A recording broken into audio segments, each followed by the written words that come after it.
गोपिकाएं जाकर के रास्ते में बैठ गई। इधर से रथ जा रहा है टक टक टक टक करता हुआ। गोपिकाएं जो है मार्ग रोक करके वहीं पर बैठी। अक्रूर जी देख रहे हैं कि ये गोपिकाएं जो है मार्ग जो है रोक दिए हैं। कहा कि भाई हट जाओ, रास्ते से थोड़ा रथ जाना है। कहा कि ऐसा है कि रथ जाना है तो आप हमारे ऊपर चढ़ा करके ले जाइए। कहा हम तुम्हारे ऊपर कैसे ले जाएंगे? कहा कैसे नहीं ले जाओगे? अरे भाई आप हमारे प्रियतम को लेकर जा रहे हैं ना। अरे प्रियतम को हमारे ले जा रहे हैं, प्रियतम को ले जा रहे हैं तो हमको क्या जीवित समझ रहे हो? मुझको मार करके तभी ले जाओ, इसके पहले कहां ले जाओगे? अब तो जो है गोपिकाएं जो है अक्रूर जी से इस तरह से बात कर रही हैं। अक्रूर जी ने कहा कि कन्हैया क्या करें? कन्हैया ने कहा कि ठीक है। कन्हैया रथ से उतर गए। रथ से उतरने के बाद गोपिकाओं को तत्व ज्ञान का उपदेश दिया और उनसे कहा कि मैं परसों लौट आऊंगा। जो वादा किया, मार्ग छोड़ दीजिए, जाने दीजिए। अरे तुम मुझसे जो प्रेम करती हो तो क्या मैं प्रेम आपसे नहीं करता हूं? गोपिकाओं ने कहा नहीं आप करते तो है प्रेम। तो कहा कि ऐसा है कि ठीक है, मैं वादा करता हूं कि वापस आ जाऊंगा सीधा के सीधा, परसों आ जाऊंगा। गोपिकाएं रोने लगी और रोने के बाद उनसे कहती हैं कि जाते रहे हो, लेकिन एक बात ध्यान में रखना कि जल्दी मथुरा से केहा ले उठानी हो, नादानी जिंदे खाया मोहना। जल्दी मथुरा से केहा ले उठानी हो, नादानी जिंदे खाया मोहना। जल्दी मथुरा से केहा ले उठानी हो, नादानी जिंदे खाया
खाया दान पानी हो, नहानी जिंदे खाया मोहना।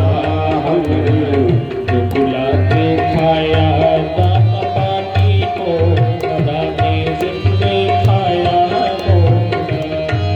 दादानी जिंदे खाया मोहना, नहानी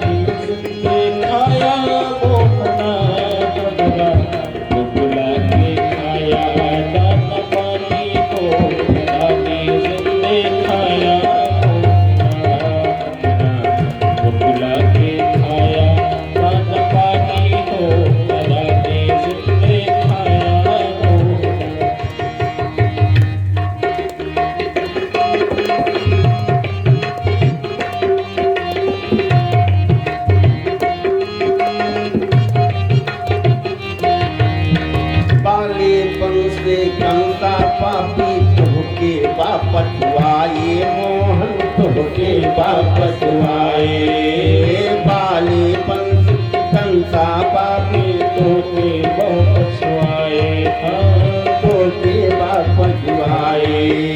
हमका आदम जान परद बहू घाट कमाई, हमरा बाप के ओहो घाट गवाए। भक्त मंडली के राजा परद पानी हो नदानी हृदय आया मोहना, गोकुला में खाया जान पानी हो नदानी हृदय खाया मोहना, नदानी हृदय खाया मोहना, नदानी हृदय खाया मोहना। तो गोकुला में खाया जान पानी हो नदानी हृदय आया मोहना, गोकुला के खाया जान पानी हो नदानी हृदय खाया।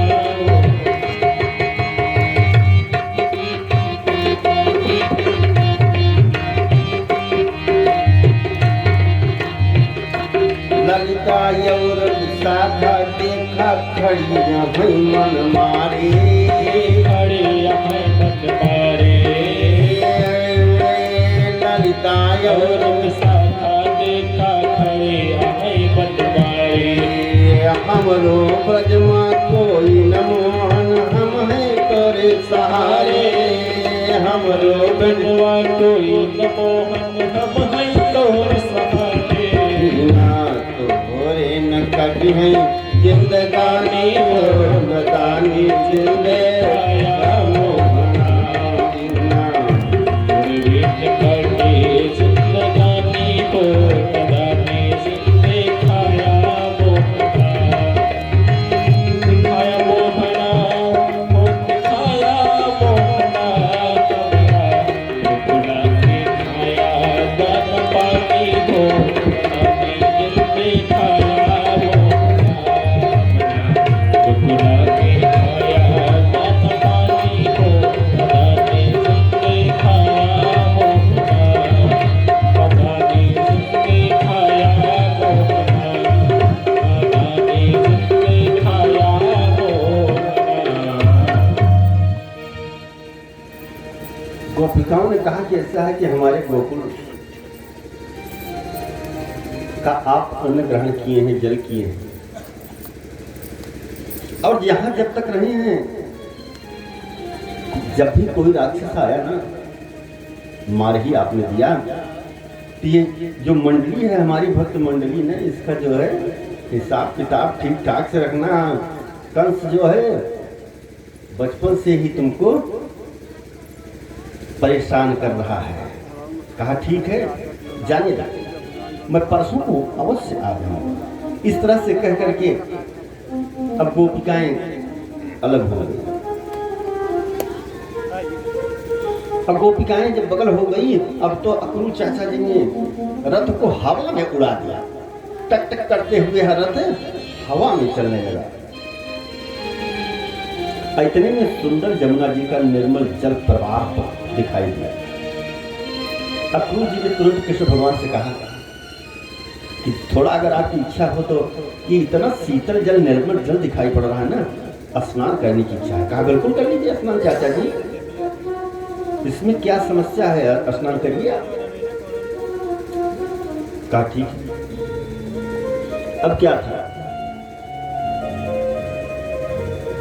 वहां चले गए स्नान करने के लिए। और जिस समय पर स्नान कर रहे हैं तो देख क्या रहे हैं कि जैसे डुबकी लगाए तो जल के अंदर देख रहे हैं कि वही कृष्ण, वही बलराम, वही रथ जमुना जी के नीचे। अक्रूर जी चौंक गए, ये घोड़े छलांग लगा दिए क्या? जब ऊपर देखते हैं तो ऊपर देखते हैं कि रथ है, तो फिर सोचते हैं कि हमने नीचे क्या देखा, फिर वही दृश्य। इस तरह से 108 बार ऐसा दृश्य देखा। जब 108 बार हुआ तो कृष्ण भगवान ने क्या किया कि अपनी माया को सिकोड़ लिया। अपनी माया को सिकोड़ लिया। आए कहा जब रथ के पास आए तो कहा चाचा जी कहा हाँ, कहा बहुत विलंब कर दिया स्नान करने में। कहा बस प्रभु अब कुछ मत कहिए, नारद जी ने सब बताया था, सब जान गए थे, विश्वास अब हो गया स्नान करने पर कि आप कौन हैं। बस बस अपनी माया अपने पास रखिए प्रभु। कहा ठीक है। अब तो स्नान करके पुनः रथ को हवा में उड़ा दिया, रथ को हवा में उड़ा दिया और सीधा पहुंच गए जहां की कंस ने नंद बाबा आदि जितने ग्वाल बाल आए थे सब को विश्राम करने की व्यवस्था थी, वहां पहुंच गए अक्रूर जी लेकर। नंद बाबा ने देखा, कहा ये कृष्ण क्या करने लगे, हम लोग अपनी बैलगाड़ी से आ गए, तुम रथ से नहीं आ पाए। कहा क्या होता है, चाचा जी से पूछो ना, ये जमुना जी में स्नान में घंटों लगा दिया। कहा भाई हाँ ठीक है लगा दिया। वहां पहुंच गए, जैसे कुछ क्षण रहे ग्वाल बालों को लिया। कन्हैया ने नंद बाबा से कहा कैसा है, कि बाबा मेरी इच्छा है कि ये थोड़ा मामा के यहाँ की नगरी भ्रमण कर ले, जगह तो कल है धनुष यज्ञ, थोड़ा घूम ले आए हैं। नंद बाबा ने कहा नहीं नहीं नहीं कहीं जाना नहीं, अरे यहाँ दैत्य राक्षस रहते हैं। कहा कन्हैया ने कहा अकेले थोड़ी जाएंगे, अरे सब ग्वाल बाल जाएंगे, आए हैं तो थोड़ा देख ले मामा के यहाँ भाई कि क्या मामा के यहाँ की व्यवस्था है। कहा कि विवाद करोगे, कहा सवाल ही नहीं, विवाद हम थोड़ी करेंगे, कहीं किसी से नहीं करेंगे। कहा ठीक है। चल दिए ग्वाल बालों को लेकर के, जिस रास्ते से जाते हैं ना उस रास्ते से महिलाएं देखती हैं ना तो एक दूसरे को बताती हैं, अरे देखो वो कारा कारा मूली वाला, इसी ने कंस मारा, पूतरा मारा, अघासुर मारा, बकासुर मारा, दूसरे को बताती। अब आपस में चर्चा करती माताएं कि ये कंस पापी जो है इतने छोटे बच्चे को, जिस समय पर प्रभु ने कंस का वध किया था उस समय पर अवस्था 11 वर्ष की। कहा इस छोटे से बच्चे को मारने के लिए यहाँ बुलाएं, कितना मनोहारी बालक है। हर जगह जो देखते हैं जलपान कराने के लिए कहते हैं कि आइए। महिलाएं आपस में मैत्री भाव से परस्पर बांटता, और जिस तरफ कन्हैया देख ले तिरछी निगाह से वो तो पागल हो जाती थी, क्योंकि कन्हैया की तिरछी चितवन ही ऐसी थी। जा रहे थे सबसे पहले धोबी मिला, मूंछों पर ताव देता हुआ धोबी मिला। कन्हैया ने कहा अरे मामा, धोबी ने कहा गंवार ग्वाले, मामा कैसे बोला तुमको। कहा शांत हो जाओ, गंवार ग्वाले नहीं, आप हमारे मामा हैं। कहा कैसे मामा हैं, मैं जानता हूं तुमको। अरे कहा ये भोजराज जो कंस है हमारे सगे मामा हैं। कहा मालूम है तुम्हारे गंवार ग्वाले कि वो सगे मामा हो सकते हैं, चले जाओ यहां से। इतने में कन्हैया क्रोध करके दौड़े और एक ही प्रहार किया कि धोबी के गोविंद आए नमो नमः, धोबी का उद्धार हो। बलराम ने कहा कि गड़बड़ तो कर दिया। कहा नहीं बढ़िया काम किया। कहा क्या, कहा हमको सब गंवार ग्वाले कहते हैं यहाँ, इसलिए कि हमारे वस्त्र फटे पुराने हैं भाई। और जब मामा जी हमारे राजा महाराजा हैं तो वहां चलने के लिए वस्त्र भी उसी तरह से। अब राजसी वस्त्र छाट लो ना, छाट लिया। कहा पहनो, पहने तो देख रहे हैं कि नया फैशन चल गया है कि वस्त्र जो है फिटिंग के है ही नहीं है, सड़क साफ करते हुए चल रहे हैं। तुरंत एक धोबी वही था, धोबी के पास गए, धोबी से वही दर्जी था, दर्जी के पास गए। कहा हमारे क्या वस्त्र फिट कर दोगे। कहा बिल्कुल फिट कर देंगे, तुम्हारी मनमोहक छवि ऐसी है कि तुम जो कहोगे वो सब हो जाएगा। दर्जी ने क्या किया, अपने मित्रों को लेकर के फटाफट सबके फिटिंग के वस्त्र सिल दिए। कन्हैया ने पूछा कि भाई क्या लोगे, तो दर्जी देख रहा था कि धोबी को क्या मिला। कहा भैया कुछ नहीं है, मनमोहक छवि आपकी देखते रहे। कहा ठीक है, खूब फलोगे फूलोगे, चिंता मत करो, वरदान दे गया। देखिए दर्जी लोग आज कितना फल फूल रहे हैं। जितने का कपड़ा नहीं उससे अधिक सिलाई हो जाती है। अगर घर में विवाह है, कोट पैंट सिलाना हो तो रेडीमेड सस्ता पड़ जाएगा, सिलाई महंगी पड़ जाएगी। खूब पैसा कमा रहे हैं, चाहे जो भी वस्त्र सिलाना। उसके बाद अब भ्रमण करते हुए जा रहे हैं तो देख रहे हैं कि तिबक्का नाम की एक कुंवरी लेकर के हाथ में डुलची लिए हुए वो जा रहे हैं, जो कि 3 जगह से टेंट है। देखा, तुरंत बुलाया उस तिबक्का को, कहा अरे सुंदरी री। 3 बार मुड़ मुड़ करके वो देखने लगी, इसलिए कि सुंदरी शब्द से जीवन में पहली बार संबोधन मिला उसको। कहा क्या, कुछ कहा आपने, क्या कुछ कहा क्या? कन्हैया ने कहा जब चुप रहोगी तब आगे बताएंगे, वही तो अपने बात बोलती रही रहोगी तो कहां से बताएं। तो चूंकि प्रसन्न थी, कहा हाँ भैया बताएं आप। कहा कहाँ जा रहे हो? कहा हम भोजराज कंस के यहाँ चंदन लगाते हैं। कहा लिए हो? कहा हाँ। कहा क्या हमारे लगा दोगे? कहा आपकी शरीर को देख करके लग रहा है कि जीवन मेरा आज सुधर जाएगा, क्योंकि अभी तक तो हमने राक्षस के लगाया, आज देवता के लगाने। बिल्कुल लगाएंगे, आओ। कहा नहीं, सबसे पहले ग्वाल बाल को लगाओ, समस्त ग्वाल बाल, क्योंकि जितने ग्वाल बाल हैं ना ब्रजवासी समुदाय चंदन के बहुत शौकीन हैं, सबके लगाया। बलराम भैया के भी लगा दिया। और जब कृष्ण की बात आई तो कृष्ण की लगाने की बात आई, अब कृष्ण के लगा रहे हैं।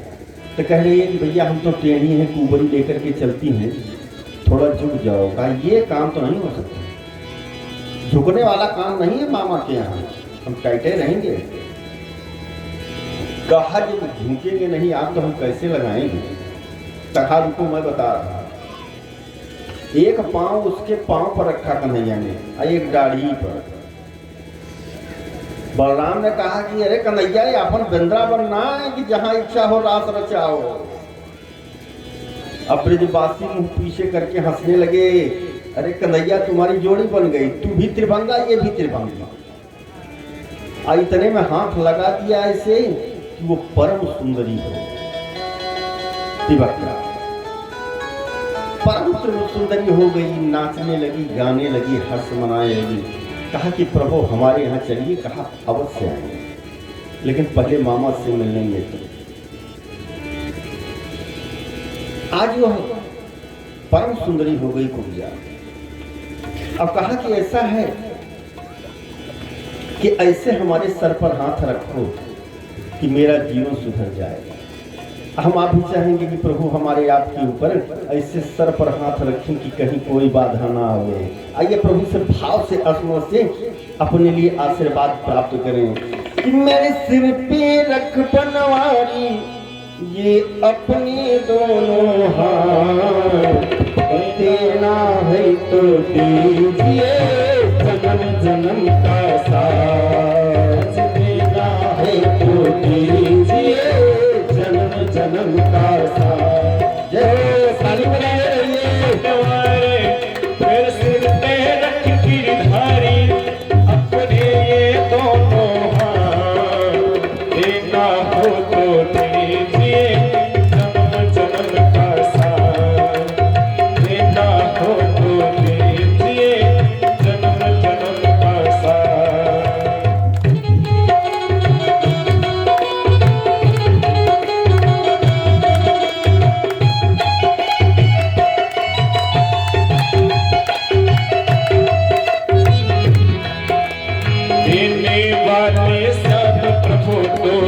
और दौलत क्या मांगे, देने वाले श्याम प्रभु को धन और दौलत क्या मांगे। श्याम प्रभु से मांगे तो फिर नाम और इज्जत क्या मांगे, श्याम प्रभु से मांगे तो फिर नाम और इज्जत क्या मांगे। वो मेरे जीवन में तू कर दे, मेरे जीवन में तू कर दे खुशियों की बरसात, देना है तो दीजिए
रावण को खेलने से कतराते हो। जय जय श्री रखवारी, जय जय श्री रखवारी, बस होती रहे बरसात, देना हो तो दीजिए जन्म जन्म का साथ, आज देना है तो दीजिए जन्म जन्म का साथ।